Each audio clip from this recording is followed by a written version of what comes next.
નમસ્કાર, જય દ્વારકાધીશ, જય માતાજી, મહાદેવ હર.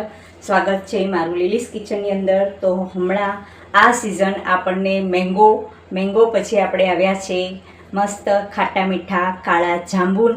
તો આજે આપણે બનાવવાના છે જાંબુન શોટ. તો એ કેવી રીતે આપણે બનાવવાના છીએ એનું માટે આપણે રેસીપી જોઈ લઈએ. અહીંયા મેં લીધેલા છે 500 ગ્રામ જેટલા કાળા જાંબુન, સંચળ, લીંબુનો રસ અને ટેસ્ટ અનુસાર આપણે સાકરનો ઉપયોગ કરવાના છે. અને થોડું આપણે એમાં એડ કરવાના છે સિંધાણું, મીઠું. ફુદીનો હોય તો ફુદીનાનો પણ ઉપયોગ કરી શકો છો. મારી પાસે આજે ફુદીનો નથી એટલે હું ફુદીનો સ્કીપ કરી દઉં છું. તો આવો આપણે રેસીપી જોઈ લઈએ હવે કેવી રીતે બનાવવાના છીએ. અહીંયા આપણે જાંબુના પીસ કરી લીધેલા છે, ઠળિયા અલગ કાઢી લીધેલા છે. આ ઠળિયા પણ ભગવાને હરેક ઋતુ વાઇઝ એટલા સુંદર ફળોનું નિર્માણ કરેલું છે કે આપણા સ્વાસ્થ્ય માટે પણ હરેક ફળ ઉપયોગી થઈ પડે છે. તો આ જાંબુના ફળને ઠળિયા છે એને હું થોડા પાણીએ ધોઈ કાઢીશ અને પછી આપણે આમાં એડ કરી દેવાના છે ગ્રાઇન્ડ કરશું ત્યારે. અને આ ઠળિયાને સૂકવીને પાવડર કરશું જેથી ડાયાબિટીસ કંટ્રોલ રહે છે. અને પથરી થઈ હોય, સ્ટોન થઈ ગયો હોય એમાં પણ આ પાવડર કામમાં આવે છે. એટલે આપણા સ્વાસ્થ્ય માટે પણ આ જાંબુના ઠળિયાનો પાવડર ખૂબ ઉપયોગી થઈ પડે છે. એટલે આપણે આજે જાંબુના ગરને અલગ કરેલા હતા, પીસ કરેલા હતા, એને મિક્સર જારની અંદર આપણે એડ કરેલા છે. ત્યારબાદ આ જે ઠળિયા છે એ ઠળિયાને હું આની અંદર બાઉલની અંદર લઈ લઉં છું. સેજ એવું હું પાણી એડ કરી રહી છું, વધારે નથી એડ કરવાનું. અને એ ઠળિયાને આપણે પહેલાં આવી રીતે અંદરથી એનો જેટલો ગર છે બિયાની અંદર એ બધો આમાંથી છૂટો પડી જશે.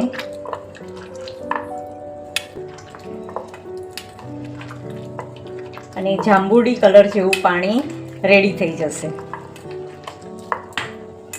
તમે જોઈ શકો છો જાંબુના ઠળિયાને મેં ધોઈ અને સેજ એવો એનો ગર નીકળી ગયો છે, જાંબુડી કલરનું પાણી થઈ ગયું છે. એને થોડું આપણે આ મિક્સર જારની અંદર એડ કરી દેવાનું છે. ત્યારબાદ જો તમને વધારે જાંબુ ખાટા લાગતા હોય તો એ પ્રમાણે સાકરનું પ્રમાણ વધારે રાખજો, અને મીઠા જાંબુ લાગતા હોય થોડા ઘણા તો સાકરનું પ્રમાણ ઓછું રાખજો. એટલે મેં થોડું ઓછા રાખ્યા છે. હવે આપણે ગ્રાઇન્ડ કરી દેવાના છીએ.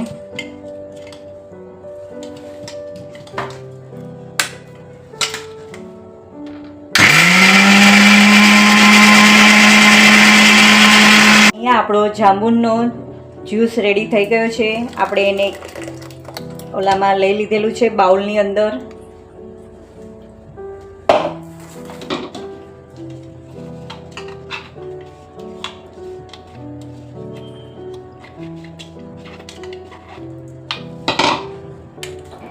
હવે આપણે એને 1 થી 2 કલાક માટે આપણે ફ્રીજમાં મૂકવાનો છે જેથી એનો સરસ રીતે આપણને એનો ગર બની જાય સુંદર રીતે.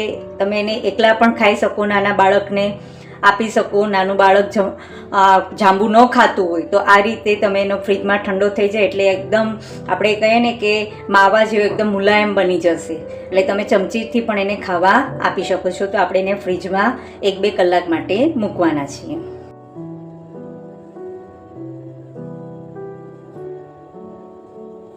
ફ્રીજની અંદર મેં 1 થી 2 કલાક મૂકેલું હતું, ચીલ્ડ થઈ ગયેલું છે. તમે જો ગ્રાઇન્ડ કરતી વખતે પલ્સ જ્યારે ગ્રાઇન્ડ કરો જાંબુના, તમે જે ગર કાઢેલો હોય એમાં તમે બરફના 2-3 ટુકડા નાખીને પણ તમે પીસી શકો છો. કારણ કે મારે ત્યાં કોઈ બરફનો ઉપયોગ વધારે પડતા કરતા નથી. અને આને પણ રેફ્રિજરેટરની અંદર આપણે કહીએ તો 1 થી 2 કલાક રાખેલો છે એટલે એકદમ ઠંડો થઈ ગયેલો છે. એટલે મેં બરફ આમાં એડ કરેલો નથી. ત્યારબાદ આ મને ડીમાર્ટમાંથી મળેલા આ શોર્ટ્સ માટેના ખાસ નાના નાના ગ્લાસ છે કે મને ડીમાર્ટમાંથી આવા સુંદર મજાના ડિઝાઇનવાળા ખૂબ ગમી ગયેલા હતા. એટલે મેં આ બધા એનો સેટ લીધેલો છે 6 નાના નાના કપનો. હવે આપણે આ જાંબુન શોર્ટ્સ બનાવવાનું રેડી કરવાના છીએ. તો સૌથી પહેલાં આપણે બધી બાજુથી અહીંયા લીંબુને આવી રીતે એડ કરી દેવાના છીએ. બહુ ખાટું ન જોઈએ એટલે સેજ જ ટીપા તમારે એડ કરવાના છે. તમે આની અંદર મરચાં જે કાશ્મીરી મરચું આવે એનો ઉપયોગ કરી શકો છો, પણ મેં કાશ્મીરી મરચુંનો ઉપયોગ નથી કર્યો કારણ કે અધિક માસ છે. એટલે અધિક માસની અંદર આપણે થોડું થોડું બધાની અંદર સેજ મીઠું એડ કરી દેવાના છીએ.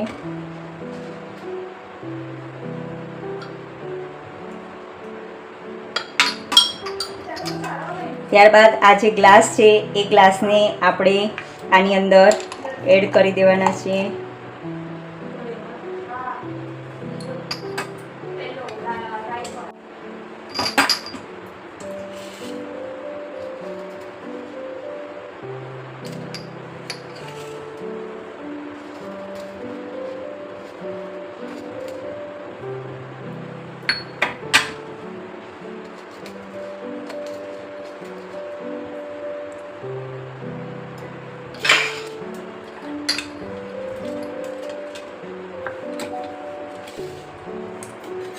હવે આપણે એકદમ રેડી કરી દીધું છે.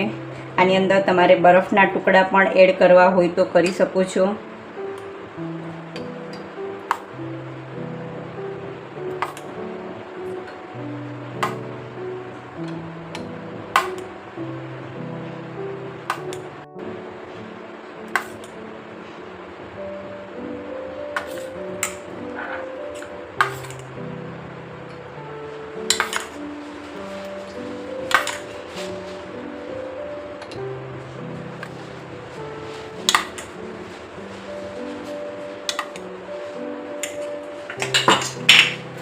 આ રીતે મારા બધા જ ગ્લાસ રેડી થઈ ગયા છે જામુન શોર્ટ્સના.